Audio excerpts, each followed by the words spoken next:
Alright, hey, so I wanted to make your video because I know it's been a couple days and you've been so patient. I appreciate you. I have had zero energy, but I'm really trying to just push myself out of this energy and out of this laziness. So I'm making you a quick version of this video, and I'm going to do a very aesthetically pleasing, longer version for everyone later on. But I wanted to get you this so that way you could make your own sigils. You can start doing this for yourself at home, and I can get you the picture of your sigil sent to you. So I wanted to take you through the basics of one of the first ways that I started learning to make a sigil, which is the use of a witch's wheel. Now, a witch's wheel is typically drawn with letters, but I like to use a easier version, which is done with numbers, just so that way you don't have to go through the process of drawing your sigil over a witch's wheel and then needing to redraw your sigil a million times without the letters underneath it. So I'm cutting out one of the steps by just using the numbers, and you're able to use the letter version if you'd like. I can get you the link to a downloadable witch's wheel picture if you'd like, so you don't have to like draw it out for yourself every single time. But yeah, so this is the basics of how to make a witch's wheel. And let me flip my camera around direction. So here we have the witch's wheel, and what you're going to do is write out your intentions, and I just did a little simple one, I am loved, and then you're going to cross out the vowels and any repeating consonants. You don't need those. And then after you're left with one of each consonant, then you'll be able to take those and you'll draw out a circle, numbers 1 through 8, okay? And you'll be able to make this little chart for yourself up here, really simple, numbers 1 through 8, letters A through Z, number them out, and then you'll highlight your letters that you have left here, highlight them on your number chart, and then transfer them here to your numbers. And make sure you keep them marked in the correct order. So you want to make sure you do number or letter M first, and you go down to number 5, and then you put it here. I like to do this little dot so I can keep track of which one was first. And then you'll be able to do your rough draft of your shapes. You can connect your numbers however you'd like. I like to do mine kind of swirly and stuff like that to make them all pretty. They don't have to be. They can be as artistic or as basic as you'd like. Either way, it's the intention that activates your sigil, not how it looks, all right?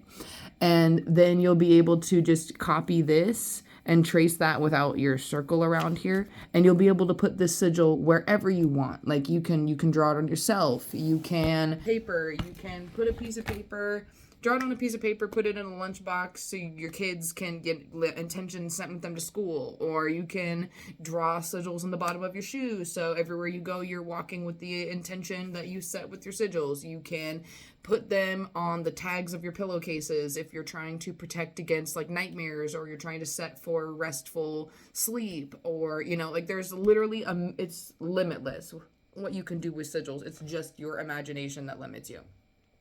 So that's one of the most basic ways you can make sigils, in my opinion. Sigils, well, besides an intuitive sigil is pretty much setting your intention and allowing yourself to just draw what comes to you. So, like for example, if I was going to create a sigil for this I am loved, I would start with my same basic circle, right? And I would kind of like envision my numbers around here if like I wanted to, but I'm not going to. I'm just going to do it completely intuitively for this. So if I were to do a sigil and it were to be for I am loved,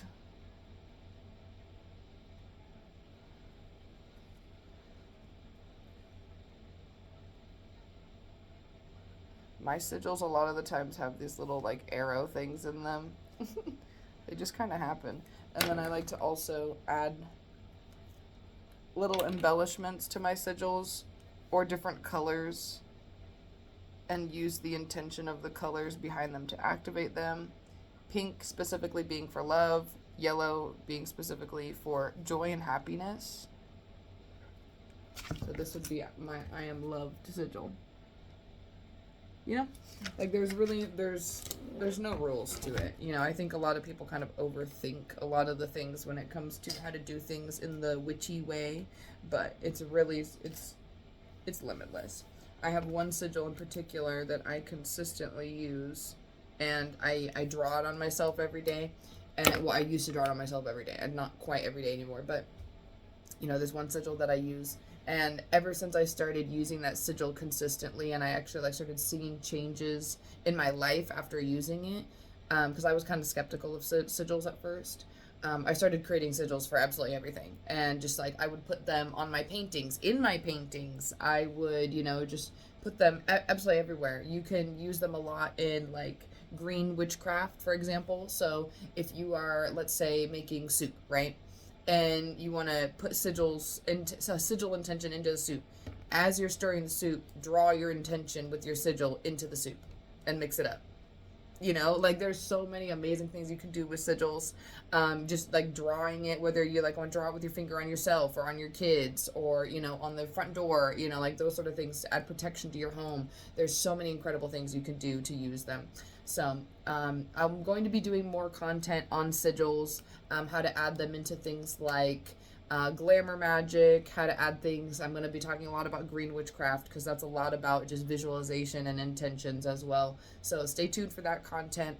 I'm thinking about creating a downloadable sheet for how to create a witch's wheel, so that way I can create one of my own and maybe add it to my spirit network. I'm toying with the idea of relaunching a Patreon that's specifically just for people to go and get these resource links and documents and stuff. And if I do, I'll let you know, so that way you're able to find those sort of documents. I mean, you can find documents like that online already. Like if you go and search up like how to make sigils or witch's wheel on Pinterest or something like that, I'm sure you can find other documents or PDFs on how other people made them. But I'm going to make certain things like that for myself and my own content and my own course.